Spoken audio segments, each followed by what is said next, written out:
ਤੇ ਮੁੱਖ ਮੰਤਰੀ ਦੇ ਘਰ ਪਹੁੰਚੇ, ਕਹਿੰਦੇ ਕੱਚੇ ਅਧਿਆਪਕਾਂ ਦੀ ਪੁਲਿਸ ਨੇ ਸੇਵਾ ਕੀਤੀ ਹੈ ਜੀ। ਬਿਲਕੁਲ ਜੀ, ਪੰਜਾਬ ਪੁਲਿਸ ਤਾਂ ਸੇਵਾ ਕਰਨ ਲਈ ਹੋਇਆ। ਇਹ ਵੱਖਰੀ ਗੱਲ ਆ ਕਿ ਮਾਨ ਸਰਕਾਰ ਕਹਿੰਦੀ ਸੀ ਕਿ ਸਾਡੇ ਟਾਈਮ ਧਰਨੇ ਨਹੀਂ ਲੱਗਣਗੇ, ਫਿਰ ਤਾਂ ਮਹਿਮਾਨ ਸੀ, ਫਿਰ ਜੇ ਧਰਨੇ ਨਹੀਂ ਲਾਏ ਸੀ ਘਰੇ ਬਿਠਾਉਣੇ ਸੀ, ਬੂਆ ਖੋਲਣਾ ਸੀ। ਉਹਨਾਂ ਨੂੰ ਤਾਂ ਘਰ ਕੰਨੀ ਤੱਕ ਨਹੀਂ ਜਾਣ ਦਿੱਤਾ ਗਿਆ, ਘਰ ਵੱਲ ਵਧਣ ਤੱਕ ਨਹੀਂ ਦਿੱਤਾ ਗਿਆ ਜੀ। ਬਕਾਇਦਾ ਸੰਗਰੂਰ ਦੀ ਕਲੋਨੀ ਹੈ ਜੀ, ਡ੍ਰੀਮਲੈਂਡ ਕਲੋਨੀ, ਉਹਦੇ ਮਤਲਬ ਕਿ ਬਾਹਰ ਮਾਹੌਲ ਉਸ ਸਮੇਂ ਖਾਸਾ ਤਣਾਅ ਹੋ ਗਿਆ ਜਦੋਂ 8736 ਕੱਚੇ ਅਧਿਆਪਕ ਉਹ ਉੱਥੇ ਪਹੁੰਚਦੇ ਨੇ। ਬਾਹਰ ਜਿਹੜਾ ਹਾਈਵੇ ਹੈ ਸੰਗਰੂਰ ਦਾ, ਹੈ ਨਾ, ਉਸ ਬਠਿੰਡਾ ਚੰਡੀਗੜ੍ਹ ਹਾਈਵੇ ਦੇ ਉੱਤੇ ਪੁਲ ਦੇ ਥੱਲੇ ਇਕੱਠੇ ਹੋਣੇ ਸ਼ੁਰੂ ਹੁੰਦੇ ਨੇ। ਤੇ ਇਕੱਠੇ ਹੋਣ ਤੋਂ ਬਾਅਦ ਜਦੋਂ ਮੁੱਖ ਮੰਤਰੀ ਦੇ ਘਰ ਕੰਨੀ ਨੂੰ ਵੱਧਦੇ ਨੇ ਤੇ ਪੁਲਿਸ ਨਾਕੇ ਲਾ ਕੇ, ਬੈਰੀਅਰ ਲਾ ਕੇ ਉਹਨਾਂ ਨੂੰ ਰੋਕਣ ਦੀ ਕੋਸ਼ਿਸ਼ ਕਰਦੀ, ਉਹ ਅੱਗੇ ਜਾਣ ਦੀ ਕੋਸ਼ਿਸ਼ ਕਰਦੇ ਨੇ। ਧੱਕਾ ਮੁੱਕੀ ਹੁੰਦੀ ਆ, ਡਾਂਗੋ ਡਾਂਗੀ ਹੁੰਦੀ ਆ, ਖਿੱਚਤੂ ਹੁੰਦੀ ਆ, ਪੱਗਾਂ ਲੱਥਦੀਆਂ, ਜ਼ਖਮੀ ਹੁੰਦੇ ਨੇ, ਬੱਚੀਆਂ ਦੀਆਂ ਚੁੰਨੀਆਂ ਰੁਲਦੀਆਂ ਨੇ।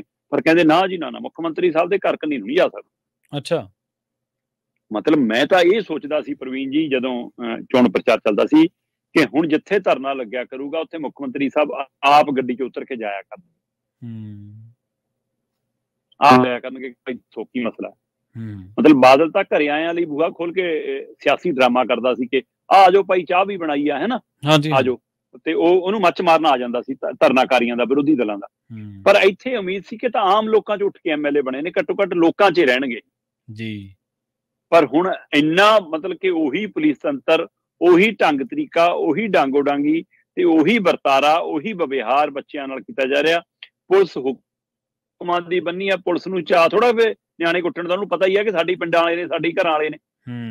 ਇਹਦਾ ਮਤਲਬ ਆਰਡਰ ਤਾਂ ਸਰਕਾਰਾਂ ਹੀ ਦਿੰਦੀਆਂ ਰਹੀਆਂ ਨਾ, ਪਹਿਲੀਆਂ ਸਮੇਂ ਵੀ ਤੇ ਹੁਣ ਵਾਲੇ ਸਮੇਂ ਵੀ। ਬਦਲਿਆ ਕੀ ਜੀ। ਸੋ 8736 ਕੱਚੇ ਅਧਿਆਪਕ ਪੱਕੇ ਹੋਣ ਦੇ ਲਈ ਉੱਥੇ ਪਹੁੰਚੇ ਸੀ। ਇਹਨਾਂ ਨੂੰ ਸਮਰਥਨ ਦੇਣ ਕੇਜਰੀਵਾਲ ਦੀ ਮੂੰਹ ਬੋਲੀ ਧੀ ਵੀ ਪਹੁੰਚ ਗਈ। ਅੱਛਾ। ਹੋਰ ਜਥੇਬੰਦੀਆਂ ਵੀ ਪਹੁੰਚੀਆਂ, ਮਜ਼ਦੂਰ ਜਥੇਬੰਦੀਆਂ ਵੀ, ਕਿਸਾਨ ਜਥੇਬੰਦੀਆਂ ਵੀ, ਹੋਰ ਕੱਚੇ ਪੱਕੇ ਮੁਲਾਜ਼ਮ ਜਥੇਬੰਦੀਆਂ, ਉਹਨਾਂ ਦੇ ਵੀ ਸਮਰਥਨ ਸੀ। ਪਰ ਕਿਸੇ ਦੀ ਨਹੀਂ ਸੁਣੀ, ਨਾ ਮਿਲਣ ਦਾ ਕੋਈ ਸਮਾਂ ਤੈਅ, ਨਾ ਬੈਠਕ ਦਾ ਕੋਈ ਹਵਾਲਾ, ਨਾ ਕੋਈ ਅਗਲੀ ਗੱਲ। ਤੇ ਇੱਥੋਂ ਤੱਕ ਕਿ ਪੰਜਾਬ 'ਚ ਕਿੰਨੇ ਤਾਂ ਉਹ ਨੇ ਜਿਨ੍ਹਾਂ ਦੇ ਬੋਰਡ ਲੱਗ ਕੇ ਕਿਆ ਚੱਕੋ, ਜਿਹਨਾਂ ਨੂੰ ਨੌਕਰੀ ਦਿੱਤੀ, ਉਹ ਨਿਯੁਕਤੀ ਪੱਤਰ ਚੱਕੀ ਫਿਰੀ ਜਾਂਦੇ ਨੇ। ਉਹ ਕਹਿੰਦੇ ਜੀ ਸਾਨੂੰ ਸਟੇਸ਼ਨ ਦਾ ਦੇ ਦਿਓ, ਸਟੇਸ਼ਨ ਮਿਲੂ ਤਾਂ ਤਨਖਾਹ ਸ਼ੁਰੂ ਹੋਊ। ਨਾ ਸਟੇਸ਼ਨ, ਨਾ ਤਨਖਾਹ। ਤੇ ਇਸ਼ਤਿਹਾਰ ਮੱਧ ਪ੍ਰਦੇਸ਼ ਤੇ ਰਾਜਸਥਾਨ ਤੱਕ ਲੱਗੇ ਕਿ ਪੰਜਾਬ 'ਚ ਇੰਨੇ ਹਜ਼ਾਰ ਨੌਕਰੀ ਜੀ। ਸੋ ਆਹ ਜਿਹੜੇ ਕੱਚੇ ਮੁਲਾਜ਼ਮ ਨੇ, ਇਹ ਕਹਿੰਦੇ ਜੀ ਸਾਡੇ ਨਾਲ ਵਾਅਦਾ ਸੀ ਸਰਕਾਰ ਦਾ, ਸਾਡੇ ਧਰਨਿਆਂ 'ਚ ਆ ਕੇ, ਸਾਡੀਆਂ ਨਾਲ ਮੀਟਿੰਗਾਂ ਕਰਕੇ, ਜਦੋਂ ਲੀਡਰ ਬਣ ਕੇ ਵੋਟਾਂ ਮੰਗ ਰਹੇ ਸੀ, ਸਾਡਾ ਵਾਅਦਾ ਸੀ ਕਿ ਤੁਹਾਨੂੰ 10 ਸਾਲਾ ਸਕੀਮ 'ਚ ਲਿਆ ਕੇ ਪੱਕੇ ਕਰਾਂਗੇ, ਬਰਾਬਰ ਦਾ। ਉਦੋਂ ਮੈਂ ਕਹਿੰਦੇ ਮਾੜਾ ਜਿਹਾ ਮਾਣ ਪੱਤਾ ਜਿਹਾ ਵਧਾ ਕੇ ਸਾਨੂੰ ਕਹਿੰਦਾ ਕਿ ਇਹਦੇ ਨਾਲ ਰੁਜ਼ਗਾਰ ਚੱਲੂਗਾ ਸਾਡਾ। ਸੋ ਕਹਿੰਦੇ ਹੁਣ ਪੁੱਛੋ ਅਨਮੋਲ ਗਗਨ ਮਾਨ ਨੂੰ, ਜਿਹੜੀ ਕਹਿੰਦੀ ਸੀ ਕਿ ਇੰਨਾ ਦਾ ਸਾਡੇ ਪਸ਼ੂਆਂ ਦਾ ਚਾਰਾ, ਉਹਨਾਂ ਦਾ ਖਰਚਾ ਇੰਨਾ ਦਾ। ਸੋ ਹੁਣ ਕਹਿੰਦੇ ਸਾਡਾ ਖਰਚਾ ਕਿਵੇਂ ਚੱਲੂਗਾ ਜੀ, ਇਹਦਾ ਜਵਾਬ ਕੌਣ ਦਊਗਾ? ਸੋ ਇਸ ਲਈ ਮਾਨ ਸਰਕਾਰ ਹੁਣ ਮਿਲਣੋਂ ਵੀ ਭੱਜ ਰਹੀ ਆ।